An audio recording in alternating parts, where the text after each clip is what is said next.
say a senior citizen or a pensioner, I'll say an chief academic in silence. Wow. That was your sir. Yes, thank you.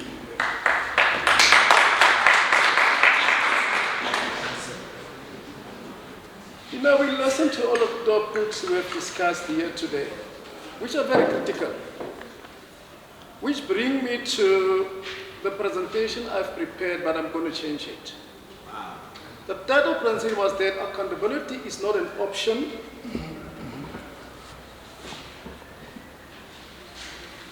and is an understanding of the duty to report gender-based violence as pastors, as reverends, as apostles, as bishops.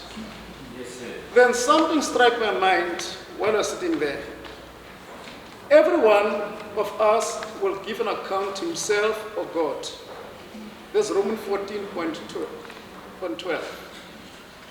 Then when you go to Matthew 12.36, states that, but I tell you that every careless and worthy people speak, they shall give an account to the day of judgment, what you have just said. Then I go down to our academic, he said, so then each one of us will give an account of himself to God, which is family. Yeah.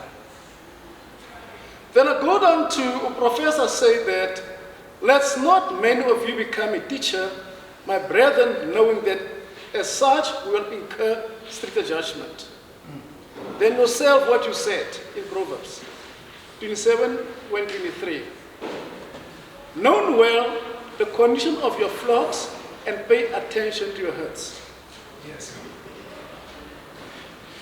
Why I'm saying this is very simple. We talk about advocacy, we talk about accountability, we talk about stupidity, and we talk about ignorance. And we call that because the responsibility as men and fathers, including women. Yeah. 2018, we all became mad in South Africa. 2,000 organizations became mad in South Africa. And said to the president that we are terrible killings of women. In the last 27 years to 28 years, unapologetic, 6,443 pastors has been sentenced for rape and murder in South Africa. The Northern Cape had about 127 pastors. I'm not going to quote that on ref.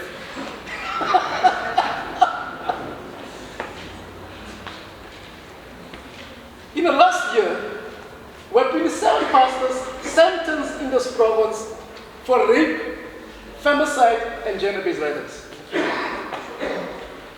Where we're sitting here today,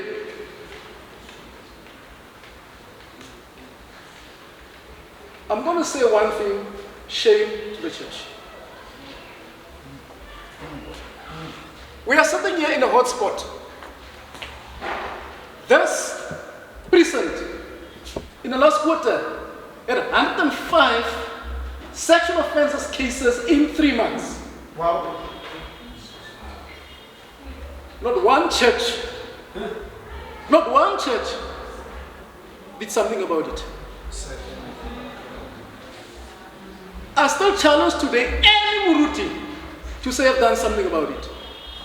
Don't tell me standing in the sun, go and get a 10 station commander with some few people and you say you've done that. It's not happening.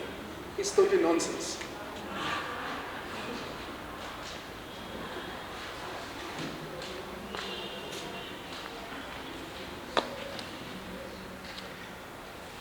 We got very gruesome headlines in South Africa.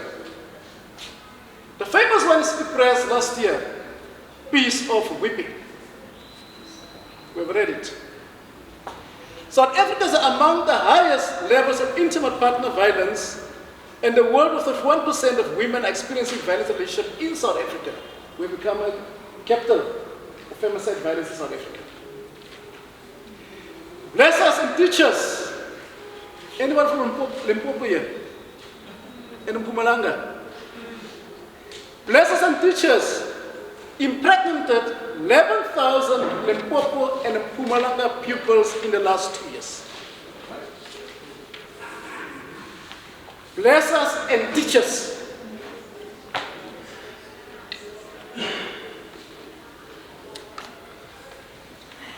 One of the headlines, murder most foul. It is dark and shameful week for us as a nation where criminals have decency to even greater despite of cruelty and casualty. It simply caused a havoc.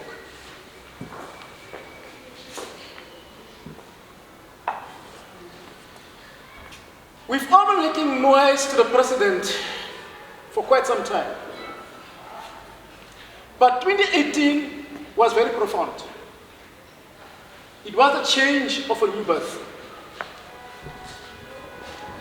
The National Strategic Plan of Gender-Based Violence was finalized. I remember when it consulted Kimberley, we were at 5 pastors at the City Hall.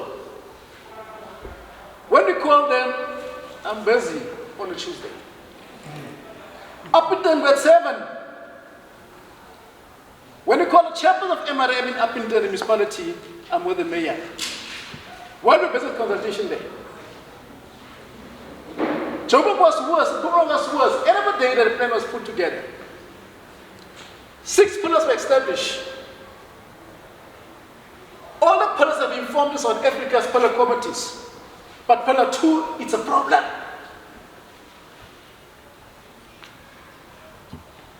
Healing, caring, supporting, counseling.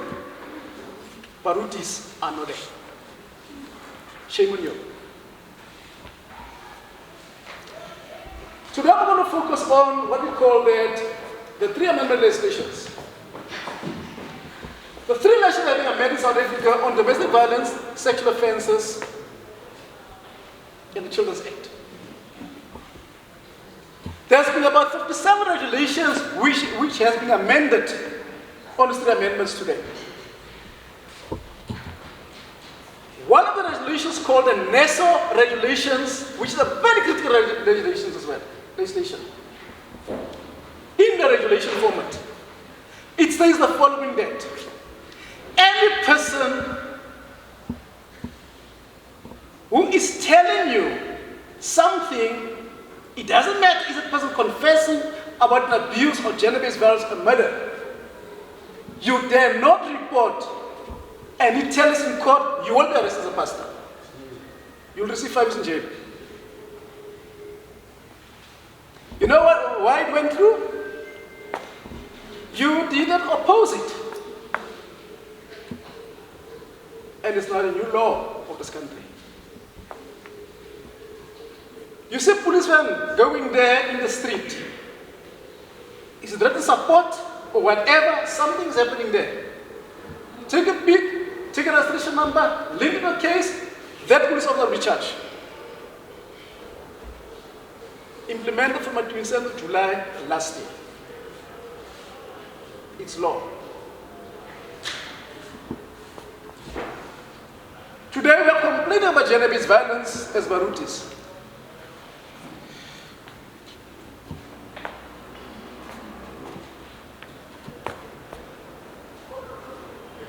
How many today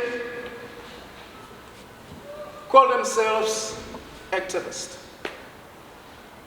And how many today call themselves cosmetic activists? There's a difference between the 2. An activist got no shame, he fights for a cause. But a cosmetic activist wants to sit next to the president, where want attention, and also talk nonsense. At the end of the day, that he wants better counsel. When we did the amendments on the draft bill, there's a bill now currently being discussed on gender-based violence and femicide crimes in this country. To form a gender-based violence council in South Africa, chaired by the president.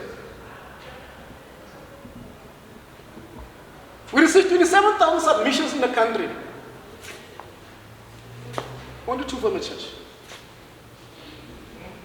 The SA County Bishop Conference, SACBC of the Catholics gave a submission, and the ZCC. The rest never bothered to give a submission to the issues of that. Very soon, it's going to become an act of parliament. In the act of parliament on the gender-based violence legislation, the following is going to happen. There's going to be a nomination process altogether, where people have to be nominated for a council of 10 to 15 people in South Africa. That council will control the resources of gender-based violence in the country. And at the provincial level, premiers will have to nominate their people. Currently, Norway is stuck to finalize a provincial technical committee on gender-based violence.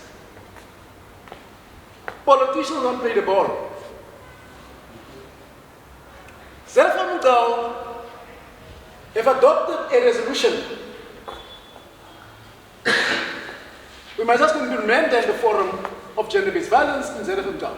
But what we have done, we've put together two RTTs, the rapid response team, already in Namakwa and Zelfamundal. We are just finalizing memorandum of presidency that those RTTs must be finalized, they must be implemented. Then when we go to Big Sleeve, I've been told that it must get amended. We decided we're not going to get involved with it. The crux of the matter here is today that when we start looking at gender-based violence as a factor, it's a big problem in South Africa. And it's a big problem in this province as well. The church got a role to play in terms of gender-based violence. When we look at the constitutional rights of the Bill of Rights under section 15, freedom, religion, belief, and opinion. You got a role to play. But does the church play that role to play? Yeah.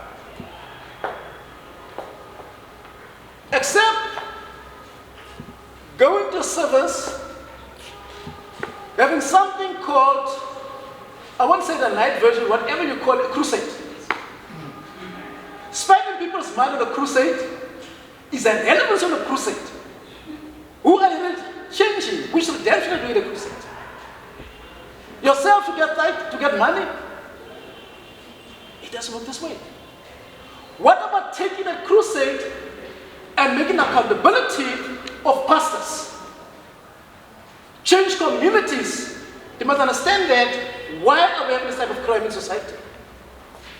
It's a role of the pastor to play, to guide, to lead, to give direction.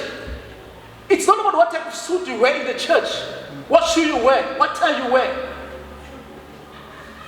It's about you, the pastor, making a change into the church.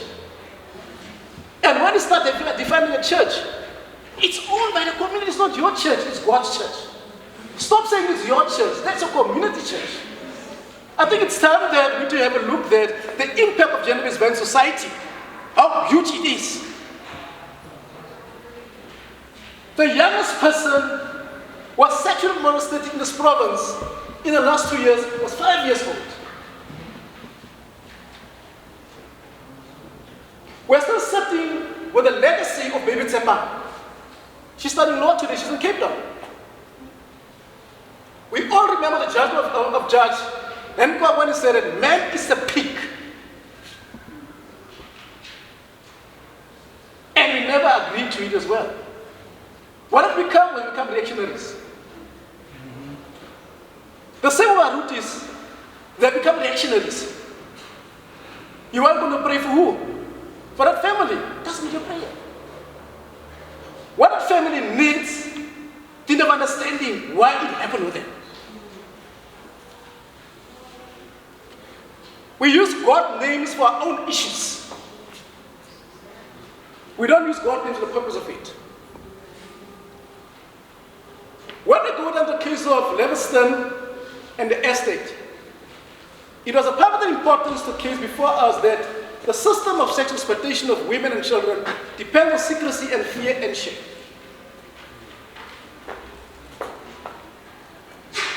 When we start preaching Ephesians 5:22, we all know what we say there as Barutis.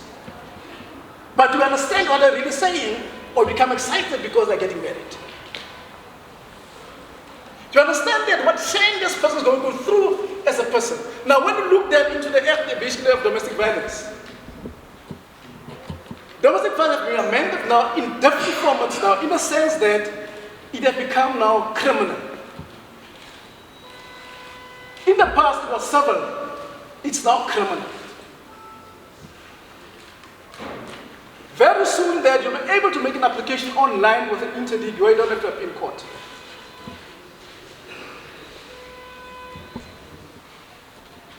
I assume most of our routes got qualifications. There is an opportunity for you guys in a court. And it's time that, and if you don't have a criminal record, you can apply.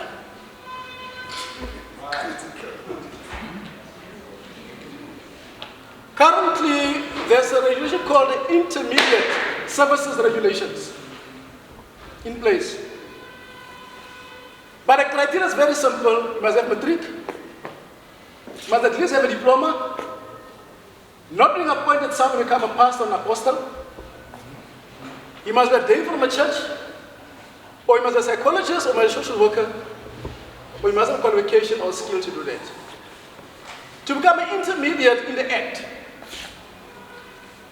you will be paid between 1,500 per day to sit there and be the person who becomes the intermediate in the issue of domestic violence cases and sexual offences cases. Unfortunately, the Nordic only got 22 people on that database in the province, which Appeal only got one. The bugs in Kimberley. So today, Barutis, if you go in here, go down to your court manager and ask them for an intermediate application form and fill it in and become on the database. That can become your income. Imagine 1,500 per day for a week, it's about 4.5 grand to 5 grand a week. Some kids will take about 5 days. At least you'll be doing something about it. A good service to a community in terms of what your calling says you need to do.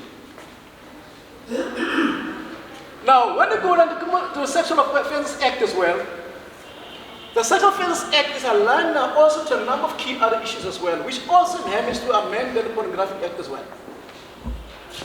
Which one passed 17 years in Cape Town for pornographic, by the way, sentenced last year.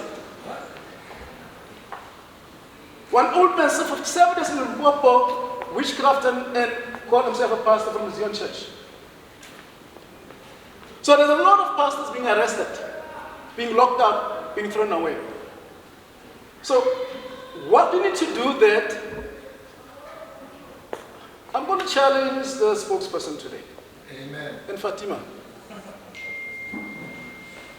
Can you arrange a full workshop on 3 Amendment Acts and the 57 regulations? I will get you facilitators to do that. It doesn't matter if it's virtual or what. Challenge Prof.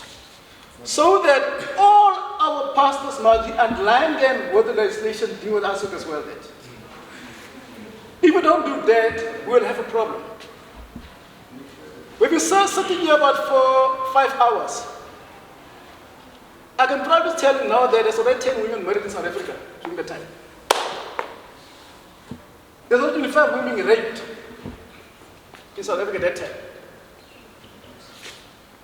That's how serious gender-based violence and femicide crime is all about it. And I need to clarify what is femicide today. It is not for women, femicide. It's for all genders. Crime of passion becomes a femicide crime. And it will be taken up as a femicide crime. Whatever case I've been calling for, I've been calling for a change of the court way how we deal with femicide crimes. The Guardian case has been a femicide crime in Mpumalanga, not a murder case. It's still like a murder case, but an approach is a femicide approach as well when it comes to it. The Steelgum case was a femicide case, was not a murder case. Because we're unable to charge income that time with femicide because the legislation have not been made amendment when it comes to it. The biggest cause of gender-based violence today, it's family. It's family. And it's family.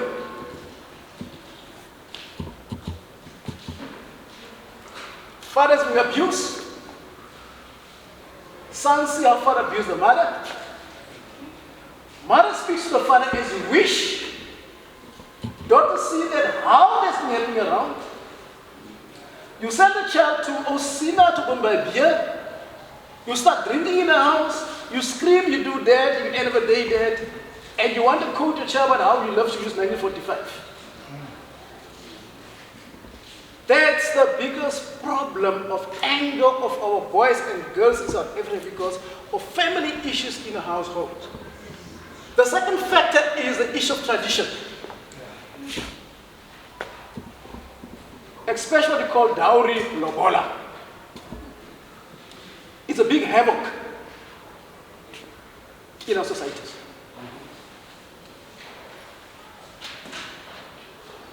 We have turned girls into commercialized prostitution in our household by selling them to the highest bidders in the house. We have turned girls into commercial prostitution by selling to her as the highest bidders in the house. You know for a fact those guys have the money for that. You're going to ask 20 cows. Tomorrow when he starts having an argument, he thinks that he got a right to have sex with her because he got married to her. And that's creating a lot of problems when you start looking into intimate partnership relationships in society. Now the Domestic Violence Act is addressing that now. You must make as well that. When it comes to sexual intercourse, we don't talk about these things in the church. But when it comes to sexual intercourse, irrespective of your married or not, you must not give consent to your wife, or your husband must give consent to have sex with her. Otherwise, it's been turned into rape. Now, what a Sexual Offences Act is addressing this particular area now, and basically in the regulations. They've also outlined what is consent. I came on top of you, Pastor Mokale.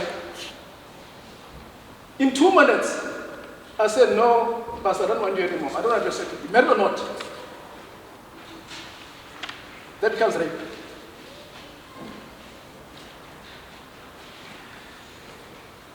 A lot of pastors will be going to jail for that, and young men in South Africa, if we don't change our attitude and our mindset as well.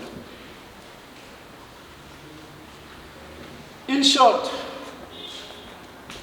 gender-based violence is a reality. We cannot move it away. Barutis, the ball